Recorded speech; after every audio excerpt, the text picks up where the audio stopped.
Welcome back to HOLMAKRA for the Pioneer series, episode 25, with me, MrSealyp.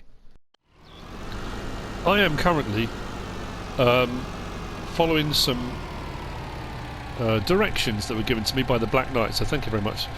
I've just come to the fork in the road, and this is actually down by my logging camp. Now, in those previous episodes where I found the pigs, the wild pigs out there, and he messaged me to say there are wild pigs on the map, and I did say an episode after that I didn't know if that was just on PC, and he messaged me back and said no, they are, and I've got some directions. So the whole me going out there into the woods and finding wild pigs wasn't as crazy as it might seem.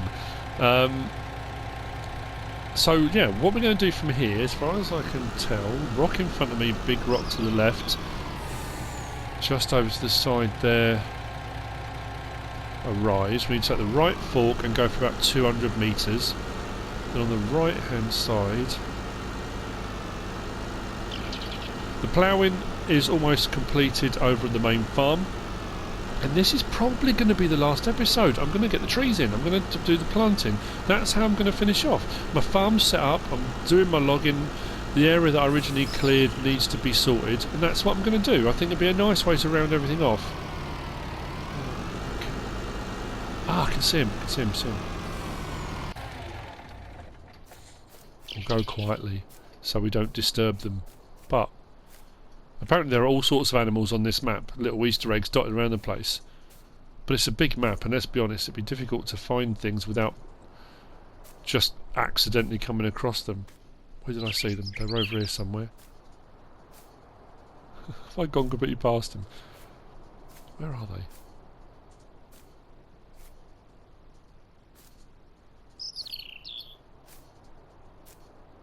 I saw them. They're not moving, are they?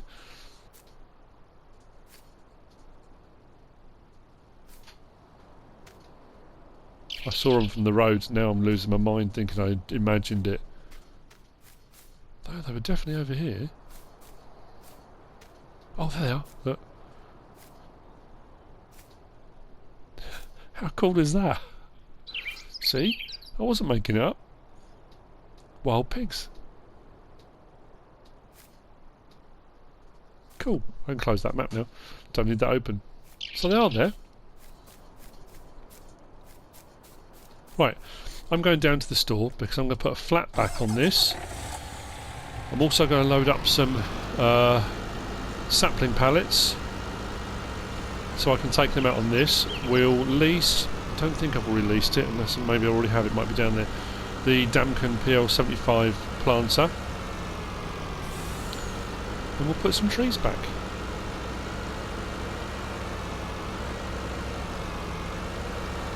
I'm hoping it'll work.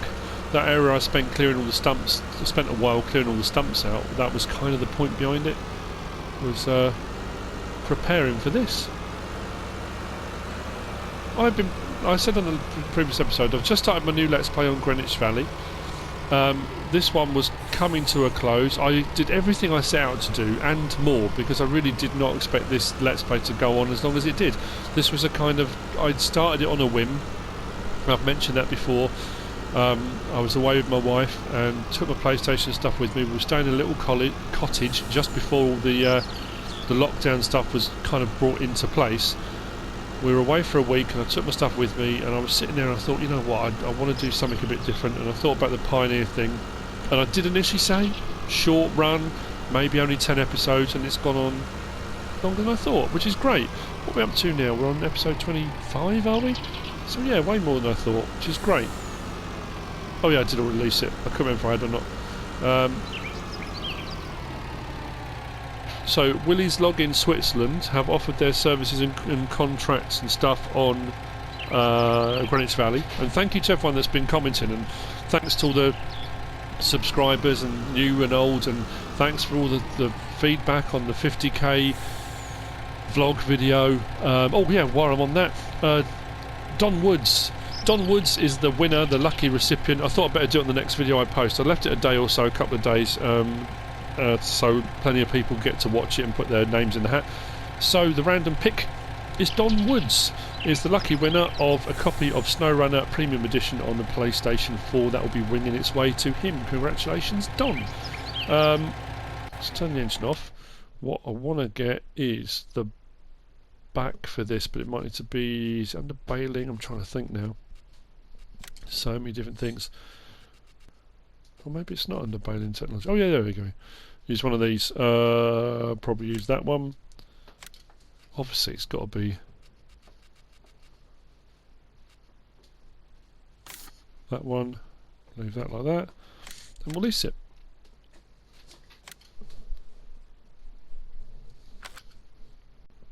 Plus we need, now I always overdo this, every Let's Play I've ever done this on, I overdo it massively.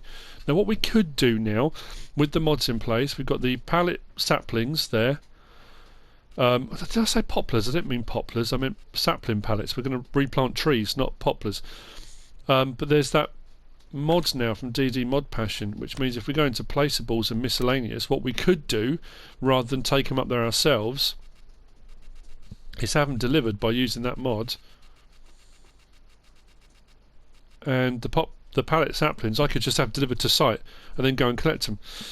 So what you could do is have them dotted around an area you know you're going to be planting. If you're going to do a lot of trees, you could place these every so often, and then as you get to them kind of with your planter, pick up the next one. So if you want to go down that route, but I'm going to go down the kind of, I know it does mean sometimes when you strap them down it looks a bit unsightly because the straps go over the actual saplings themselves, but I'm sure it'll be right. So pallet saplings by 1, 2, I'll do 3, that'll put 60 new trees in. Let's go 4, we'll do 80. So let's grab this.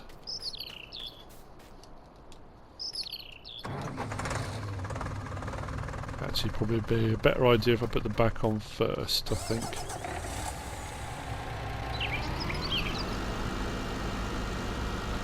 What I've also found, and it's interesting, because I've been playing SnowRunner since its release and enjoying playing that as well, and I think what I've found which has been quite nice is having a kind of something else as a buffer. I play all different games and have done for a long time, which is great, but what's been nice is playing something completely different, and it has affected how I've been approaching my FS19 videos as well now. I don't know if you noticed in the Greenwich one, I'm spending a lot more time in a vehicle doing more of the journey, where I'd kind of got into that habit of skipping the journey. Because after you've been on a map a while, and people get used to the map and they're used to where things are, it kind of gets a bit boring just watching a person driving around the map. But then having playing on SnowRunner, where a lot of it is driving, that's the kind of premise behind it, I found myself on Greenwich not wanting to skip the journey. So it may well affect and change the way I do this. This may not work, but oh yeah, it'll let me strap it, that's cool. So yeah, I don't know if it will or won't, but it did seem to. I found when I was recording I did it a little bit differently. So yeah, anyway.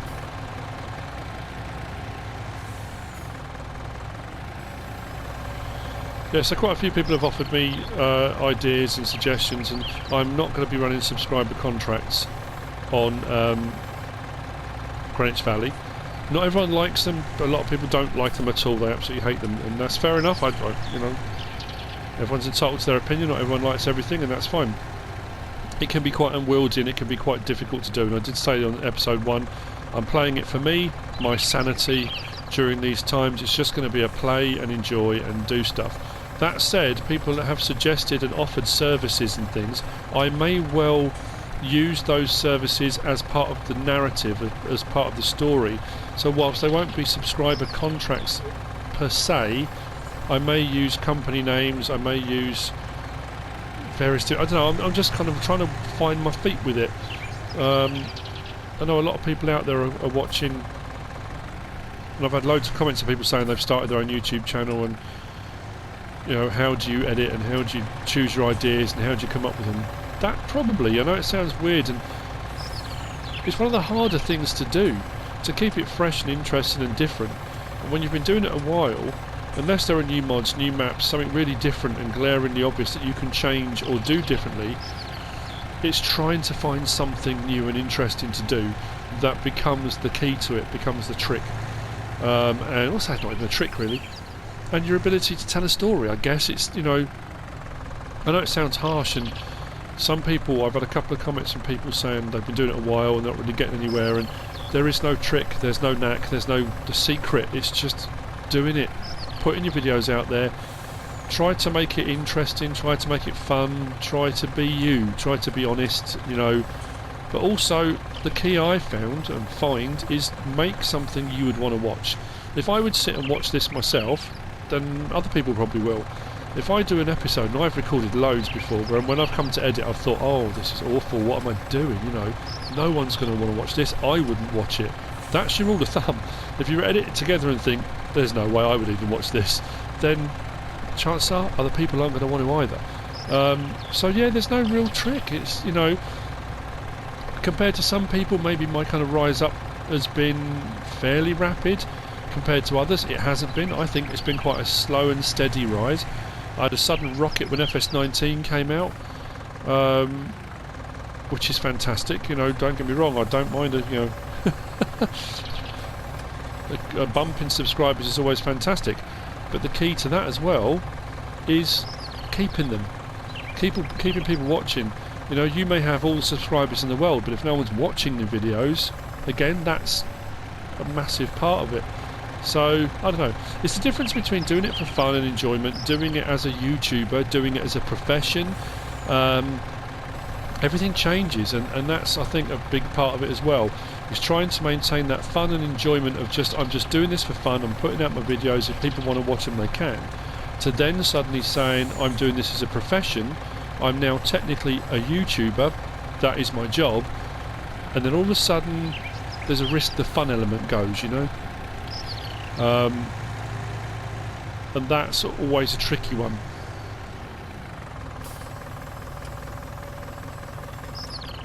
And sometimes, I'll be honest, I'm no different to anyone else, I'm human and I'm fallible. Sometimes I forget that. Everyone does. You kind of get wrapped up in the, you know, I need to make a video, I need to do whatever, I need to cover this, I need to do that, and then you need to stop and say to yourself, you know what I need to do is just have fun. I just need to come on and play it and enjoy myself. The rest will follow, the rest will happen. Does that make sense? I'm not trying to preach to anyone, I'm just trying to give people an insight, a kind of idea into how I kind of feel about it, what I do, how it works, kind of thing. So what I'm going to do, what I could have done, I assume, actually I might not have been able to, let me just check this, because this might save me a bit of time. Oh no, it's a 3-point link, although this is not going to look professional, it's not going to look as intended, but to save myself a bit of time, I'm going to bring down the big Deutz-Fahr, and we'll use that.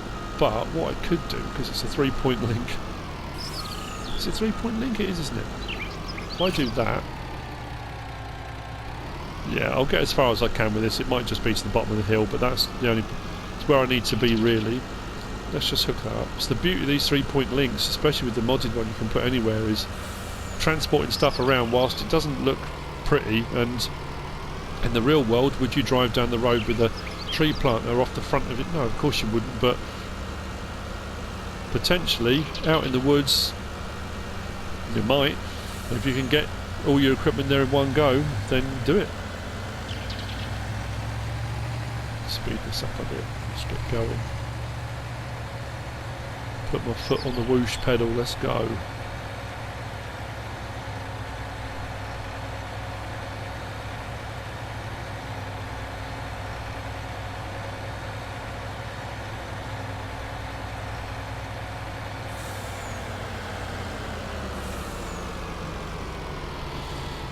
So what I'm going to do is start up on the top of the hill, but I'm going to drop this off here because I don't want that. Oop, that didn't look so good, did it? Now, can I get up the hill with this? Then I'll drop the back off so that I can load up the Damken from it, no problem at all.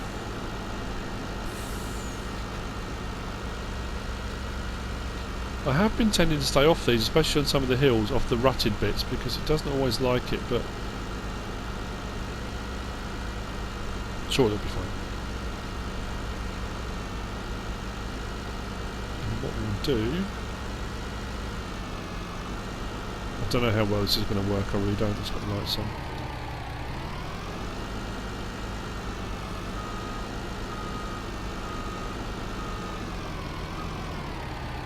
In all honesty, it's not going to make a huge amount of difference to the height.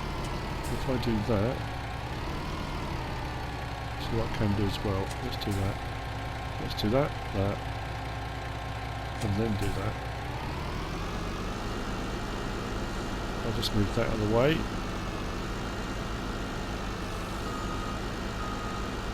We're going to be eco-friendly and give back. We'll be right in the shade of the trees. It's only just got 1 o'clock, but that's not good. So, I'm going to whiz off, go and get the Deutzfahr, and then we'll head back over, grab the planter, and we'll do this hillside. We'll put a load more trees back in here, and I've got some left at the end. I might go down the bottom and put a few in just along the side of the road, just to put back. Like I say, you know, I am still clearing up the top end, and potentially as that clears, I would then go in and replant up there, because this is an ongoing process of forestry. Cutting down, replanting 2 or 3 for every one you cut down, and you can keep it sustainable. Within reason, obviously, but we'll see. Ongoing process. I need to go that way, don't I? I'll be honest, I might have been told a lie. It did say that my worker was finished, but I suppose technically he was. I have managed to find the odd worker here and there that will come out to my property and help out, which is wonderful. Not many, but we'll go around this, I think. Not always a good idea to go around in circles with a plough, but I mean, I suppose technically it's a chisel plough rather than a mouldboard plough. Doesn't like this kind of thing, but a chisel plough you can kind of get away with it a little bit more, to some degree.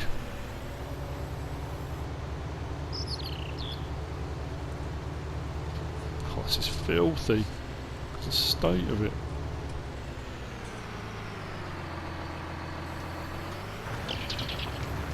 It's a pity that that voucher didn't come out any earlier. I did the mod review of on Friday because that had tracks as well. I would have had that too. Ton of track vehicles. Don't know what it is about the tracks. I love the look of them. I know they're not to everyone's taste. A lot of people can't stand them. I think they look awful and stuff, and I know a lot of the vehicles that we're finding them on now in real life, some of these vehicles and the manufacturers don't supply them with tracks. But there was a company when I was at Agritechnica, and it's interesting saying that actually, because I'm going to contradict myself. When I was at Agritechnica, and it's on one of my vlogs from Agritechnica, I'm sure I showed it. I can't remember the name of the company now. It began with an S, I think. And they provide tracks. I mean, literally just the track components, and you put them onto whatever vehicle you want. And they had a Massey Ferguson with tracks on. Now, I'm pretty sure Massey Ferguson don't, in their range, do a Massey Ferguson with tracks on. Could be wrong, but I don't think they do. So it's like an aftermarket kit. So I suppose technically it's not wrong that, you know, you can have these vehicles. A lot of these vehicles, if they don't, the manufacturer doesn't supply them, you can do aftermarket kits. And tracks are supposed to be incredibly good for lessening compaction in the ground. They are supposed to be better for traction. I know watching Zach Johnson on Millennial Farmer, the Millennial Farmer, on his channel, and he's got an 8RX, John Deere 8RX at the moment, which he's using. And he said what he's finding as well is the turning is really good, and you don't get the rutting, and you don't get the in the ground, and you don't get the deep tracks left that sometimes tyres do. And he said he was really surprised that in turning he thought it would leave a real mess, and it doesn't. Not anywhere near like he thought it was going to. So there are pros and cons. I think especially nowadays as well, with a lot more emphasis put on suspension development within the track design themselves, not necessarily suspension on the tractor itself. The rides are a lot smoother as well with tracks now than they ever used to be, I think. And you don't get that kind of squeaky tank track sort of sound, I think, that you used to get with original track systems, which again, it's all developments in the right direction. That's where you want to be going. This was originally stored down at the main bit, but so the thing about this is a kind of off screen. I may well come back and play more on this. It was all about setting it up and getting it ready for a sustainable life, and that's where I'm at, you know. This was the first field I cleared out. Then we did the bottom section.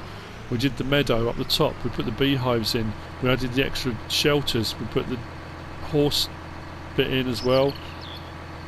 We've got our cows, we've got our sheep, we've got pigs, we've got chickens over there which are also producing. I've got my little spot up on the hill with my parasol, got greenhouses, my own little kingdom.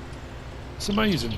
I'm really pleased with it. It's you know, it's exactly what I wanted it to be. I had no real set idea or plan in my head of what it would look like, but I knew I wanted to get each of these elements in here. It's brilliant. So let's go down, grab the damn cunt, and let's get these trees planted.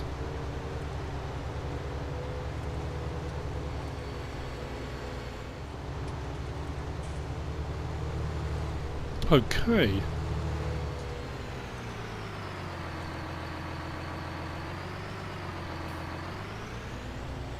What we'll do, set that up.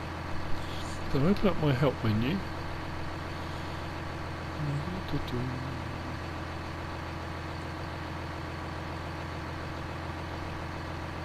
Allow crate fields. That will leave a little trench. I'm not too sure if I want to. I'm not too bothered about that, I don't think. Let's close that off. Is this going to allow me to get up this slope with that in the back? It's not loving it, but we'll get up there. Keep going. God, it's steep. I did forget when I was bringing stuff up here. You forget. You just kind of every time I went backwards and forwards with a load of logs and a load of wood chips, it's like, yeah, it'll be fine. We'll just go over there. So let's get some lights on, otherwise we can't see.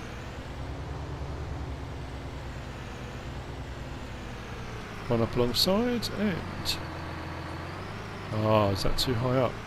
No, seriously? There we go. Whew, panic then.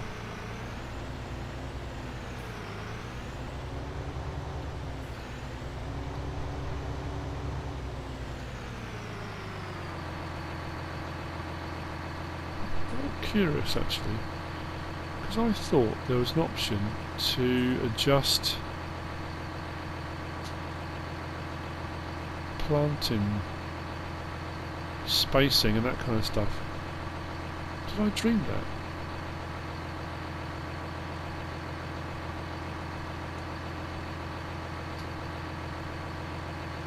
No? Must be losing my mind.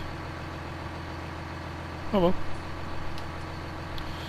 So we'll start. I think we'll start further down and come up. I think it's normally very slow, but we'll see how we go on. Turn it on. Drop it down. Oh no way! Oh, you know what? That's really annoying. Somebody did say to me a while back, it won't allow you to plant anything until you've cut down like 10,000 trees or something ridiculous like that.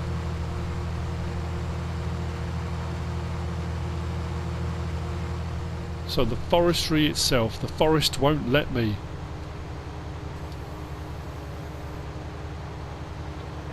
No. No? I can't possibly cut down that many trees before I can get to a point where I can do it. Well, that scuppered everything I was planning on doing for this episode. I had every intention of giving back, of doing something nice for the environment. The environment is fighting against me. Ah, blimey. How many trees have I cut down? Let's have a look. Trees cut down, 1,283. Yeah, that's not even anywhere close to 10,000, is it? Was it 10,000 or 3,000? It was a lot anyway, whatever it was. And now that I've started to do that, I've just suddenly remembered that that comment was left. Someone did warn me of that. Well, that's going to be a disappointing way to finish, isn't it? That's not what I was hoping for. But unfortunately, that's going to be it. This is going to make this an incredibly short episode. I feel absolutely devastated now. That's really disappointing. Oh well, here's what it is. I can't do a lot about that. And on that, massive disappointment. And it is a massive disappointment for me, and probably for you guys out there too. We have come to the end of this series. we come to the end of this episode, the end of this series. We did find the wild pigs. They were out there. Everything was done as well as it could be, as well as I wanted it to be. Thank you to everyone that's been watching it and enjoying it and commenting on the Let's Play. Thank you. I'm really pleased people enjoyed it, and that's kind of the main thing about it too. There we go. I hope you've enjoyed it. If you have, give us a like.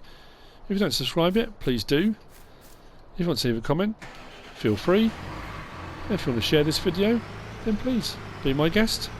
Whatever you should choose to do. Thanks for watching.